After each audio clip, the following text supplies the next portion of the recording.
সাকিব তামিম দ্বন্দ্বে কার হলো জিত কার হলো হার। টেস্ট এবং টি-20 থেকে সাকিব আল হাসানের অবসর ঘোষণার দিনক্ষণ জানানোর 24 ঘন্টা কেটে গেল, এখনও কোনো প্রতিক্রিয়া জানাননি তামিম ইকবাল খান। কানপুরে আজ সাকিব মাঠে নেমেছেন। দেশের মাটিতে দক্ষিণ আফ্রিকা সিরিজ খেলতে না পারলে সম্ভবত এটাই হতে যাচ্ছে তার শেষ টেস্ট ম্যাচ। এই ম্যাচে তামিম আছেন ধারাভাষ্যকারের ভূমিকায়। জাতীয় দলের সতীর্থ হলেও দুজনের সম্পর্ক অনেকদিন ধরেই ভালো না। গত বছরের মাঝামাঝি থেকেই তামিম ইকবাল বেশ চাপে ছিলেন, ইনজুরি তো ছিলই। তার উপর বোর্ডের সাবেক প্রেসিডেন্ট নাজমুল হাসান পাপনের বক্তব্য জেদ ধরে তিনি অবসর নিয়েছিলেন। পরে তৎকালীন প্রধানমন্ত্রীর নির্দেশে তিনি আবার অবসরও ভাঙেন।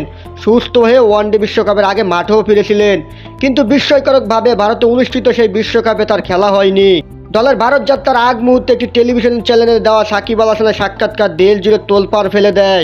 সেই সাক্ষাৎকারে তিনি তামিমের সমালোচনা করেন, তার মনোভাবকে শিশুসুলভ বলেন। তামিম চোট নিয়ে ক্রিকেট খেলে দেশের সঙ্গে প্রতারণা করছেন বলে বুঝিয়ে দেন সাকিব আল হাসান। তারপর তামিমও একটা পাল্টা ভিডিও বার্তা দেন। সাজানো গোজানো একটা দল বিশ্বকাপের আগ মুহূর্ত হঠাৎ করে এলোমেলো হয়ে যায়। সেই আসরেই সাকিব চোখের সমস্যায় আক্রান্ত হন। সেই সমস্যা তার এখনও আছে। তামিমবিহীন বিশ্বকাপে মুখ থুবড়ে পড়ে বাংলাদেশ। তৎকালীন অধিনায়ক সাকিব স্বয়ং স্বীকার করতে বাধ্য হয়েছিলেন যে বিশ্বকাপের ইতিহাসে সবচেয়ে বাজে বিশ্বকাপ ছিল এটি। তিনি আরও স্বীকার করে নিয়েছিলেন যে সেই সাক্ষাৎকারে নেতিবাচক প্রভাব পড়েছিল দলের বাকিদের মাঝে। ইনজুরির কারণে তামিমকে তিনি প্রতারক বলতে চেয়েছিলেন। সেই ইনজুরি আর অসুস্থতায় সাকিবকে গত 12 মাস ধরে ভোগাচ্ছে। চোখের সমস্যা নিয়ে তাকে বিশ্বকাপ এবং পরবর্তী সময় খেলতে হয়েছে। ব্যক্তিগত পারফরমেন্স ছিল জঘন্য। সাম্প্রতিক চোখের সমস্যার সঙ্গে যুক্ত হয়েছে আঙ্গুলের চোট। দেশের পরিবর্তিত রাজনীতির পরিস্থিতিতে তামিম এখন লাইমলাইটে, আর সাকিব আল হাসান আছেন চরম বিপদে। দেশে তার বিরুদ্ধে মামলা হয়েছে, শেয়ার বাজার কেলেঙ্কারিতে হয়েছে 50 লাখ টাকা জরিমানা। দেশে ফিরতে পারছেন না নিরাপত্তার অভাবে। অনেকটা বাধ্য হয়ে টেস্ট আর টি-20 থেকে অবসরের ঘোষণা দিয়েছেন সাকিব। অন্যদিকে তামিম ইকবাল এখনও মাঠে ফিরেননি।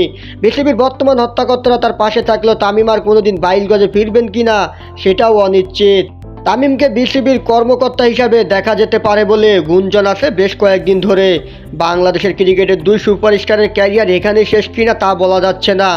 তবে সাকিবের ক্যারিয়ার কানপুর টেস্টে শেষ হওয়ার একটা শঙ্কায় আছে। দেশের মাটিতে দক্ষিণ আফ্রিকার বিপক্ষে তার বিদায়ী টেস্ট খেলা অনিশ্চিত। আগামী বছর চ্যাম্পিয়ন ট্রফির দলে তাকে রাখা হবে কিনা সেটাও এত আগেভাগে বলা যায় না। গত বছরের সেপ্টেম্বরের সর্বশেষ আন্তর্জাতিক ম্যাচ খেলা তামিমকে ইদানিং ধারাভাষ্যকার হিসাবে মনোযোগ দিতে দেখা যাচ্ছে।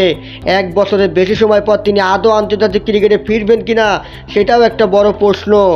তৎকালীন বোর্ড সভাপতির বেফাঁস মন্তব্যই সাকিব তামিমের দ্বন্দ্বকে সামনে এনেছিল।